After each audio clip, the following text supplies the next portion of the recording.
పురుగుల భోజనం నాణ్యమైన భోజనం జై తెలంగాణ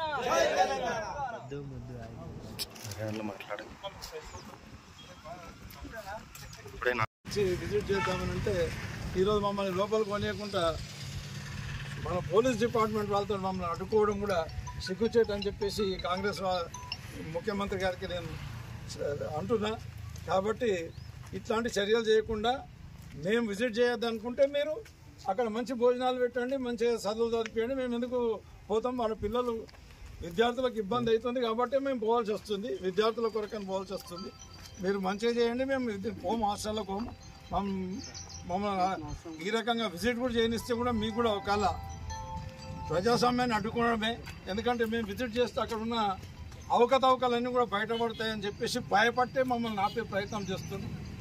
ఈ రకంగా చేయకుండా మీరు కూడా సమస్యలు తెలుసుకొని విద్యార్థులకు మంచి నాణ్యమైన భోజనము, నాణ్యమైన విద్య అందించాలని చెప్పేసి విజ్ఞప్తి చేస్తున్నాం. కేసీఆర్ గారు పేద విద్యార్థులకు అందరికీ కూడా నాణ్యమైన విద్య అందించాలి, నాణ్యమైన భోజనం పెట్టాలని చెప్పేసి సుమారుగా 1000 గురుకుల పాఠశాలలు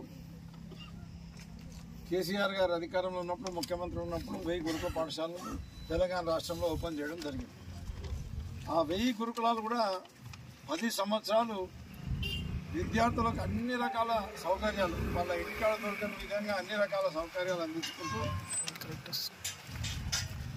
మంచి భోజనము, ఇంగ్లీష్ మీడియం చదువు, మరి కాస్మెటిక్ ఛార్జెస్ అవి ఇవి అన్నీ సక్రమంగా ఇచ్చుకుంటూ ఎంతోమంది విద్యార్థులు, ఆ తర్వాత చదువుకున్న విద్యార్థులు అందరూ కూడా ఈరోజు ఎంబీబీఎస్లు, ఇంజనీర్లు, ఇట్లా రకరకాల మంచి పొజిషన్లలో చదువుకుంటున్నారు. ఈ కాంగ్రెస్ ప్రభుత్వం అధికారంలోకి రాగానే గురుకుల పాఠశాలలన్నింటినీ నిర్వీర్యం చేసే కొరకని భోజనం సరిగా పెడతలేరు, వాళ్ళకి చదువులు సరిగా చెప్తలేరు, పురుగుల బియ్యం పెట్టి ఎంతోమంది విద్యార్థులు అస్వస్థతకు గురైపోయినారు. మా నారాయణఖేడ్లో కూడా ఏదో పాఠశాల ఎక్కడైంది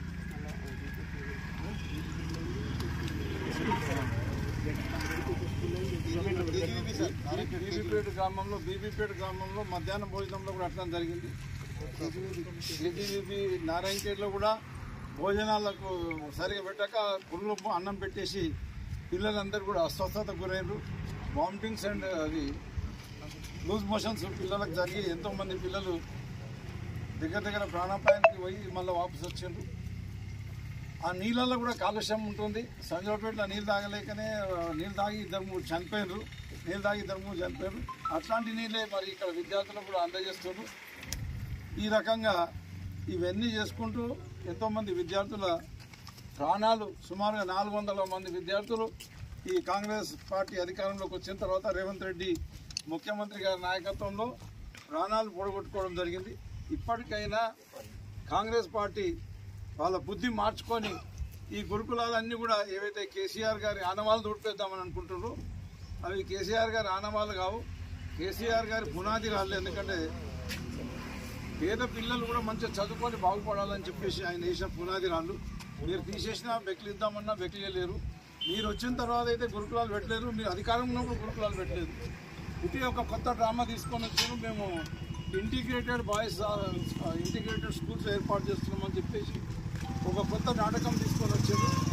ఆ ఇంటిగ్రేటెడ్ స్కూల్స్కి వచ్చేసి 2500 మంది విద్యార్థులను పెడతామంటున్నారు. 2500 మంది విద్యార్థులకు మీరు ఎప్పుడు బిల్డింగ్ కట్టిస్తారు, ఎప్పుడు అకాడమిక్ ఇయర్ స్టార్ట్ చేస్తారు, ఇవన్నీ కూడా ఖచ్చితంగా చెప్పలేని పరిస్థితుల్లో ఒకే అబద్ధం మాటలు మాట్లాడుకొని అధికారంలోకి వచ్చి ఇప్పుడు కూడా అబద్ధాలు చెప్పి దాటిపోదామని చెప్పేసి ఈ గురుకులాలను మూసేద్దామని చెప్పేసి ఈ కాంగ్రెస్ ప్రయత్నం చేస్తుంది. కానీ మేము పెద్ద ఎత్తున ఉద్యమాలు చేసి ఈ గురుకులాలని కాపాడి పేద విద్యార్థులకు చదువు చెప్పే కొరకని మేము పేదవాళ్ళకు అండదండంగా ఉంటాము, విద్యార్థులకు కూడా అండదండంగా ఉంటామని చెప్పేసి టీఆర్ఎస్ పార్టీ తరఫున మేము తెలియజేస్తున్నాం. మరి మా ముఖ్యమంత్రి గారు కూడా మా కేసీఆర్ గారిని కేసీఆర్ గారు కూడా అదే మాదిరిగా కేటీఆర్ గారు, హరీష్ రావు గారు కూడా వాళ్ళు కూడా బాగా సీరియస్ ఉన్నారు. ఎట్టి పరిస్థితుల్లో కూడా ఈ గురుకులాలన్నింటినీ కూడా కాపాడుకొని పేద విద్యార్థులకు నాణ్యమైన భోజనం, నాణ్యమైన విద్య అందించే కొరకని అపోజిషన్లో ఉండి మేము తప్పకుండా ఎదుర్కొంటాం. కాంగ్రెస్ని ఎదుర్కొని ఇవన్నీ కూడా సక్రమంగా నడిచే విధంగా ఏర్పాటు చేస్తామని చెప్పేసి తెలియజేయడం జరిగింది. ఈ వారం రోజులు మాకు ఈ కార్యక్రమం ఇచ్చారు కాబట్టి ఈ కార్యక్రమంలో నారాయణఖేడ్లో కూడా బాగా అక్రమాలు, అవకతవకలు జరుగుతున్నాయి. మొన్నటి వరకు అయితే ఈ కేజీబీపీ కూడా ఒక స్కూల్ టీచర్ని, జ్యోతి అనే స్కూల్ టీచర్ని ఆడ స్కూల్లో చదువులు మానేపించి దోసుక తినే కొరకని ఇక్కడ కేజీబీపీ నారాయణఖేడ్లో ఆమెను పెట్టడం, ఆమెకు ఇంకా అడిషనల్గా హాస్టల్స్ ఇద్దామని ప్రయత్నం చేయడం జరిగింది. ఈ రకంగా కాంగ్రెస్ నాయకులు పేద విద్యార్థుల వాళ్ళకు పెట్టే భోజనాలను కూడా దోసుకొని తినే కొరకని ప్రయత్నం చేస్తుంది. ఇటువంటి టీచర్లకు ఇవన్నీ వార్డెన్ పోస్టులు అప్పచెప్పి ఇట్లా చేద్దామని చూస్తుంది. తప్పకుండా మేము విద్యార్థుల పక్షాన ఉంటాం, పేదవాళ్ళ పక్షాన ఉండి ఈ ప్రభుత్వం చేసే అరాచకాలను ఎదుర్కొంటామని చెప్పి తెలియజేసుకుంటూ సెలవు తీసుకున్నాం. 7 రోజులు వాళ్ళు మీరు హాస్టల్కి విజిట్ చేస్తా అంటే నారాయణఖేడ్ పిఎస్ సార్ వస్తుండు బండి.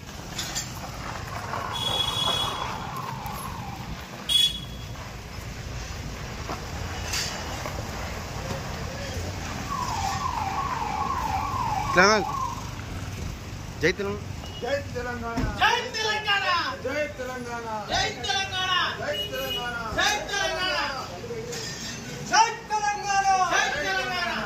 భూపాలరెడ్డి గారి నాయకత్వం, భూపాలరెడ్డి గారి నాయకత్వం, భూపాలరెడ్డి గారి నాయకత్వం. Congress down down, Revanth Reddy down down, Revanth Reddy down down, Congress down down, Revanth Reddy down down.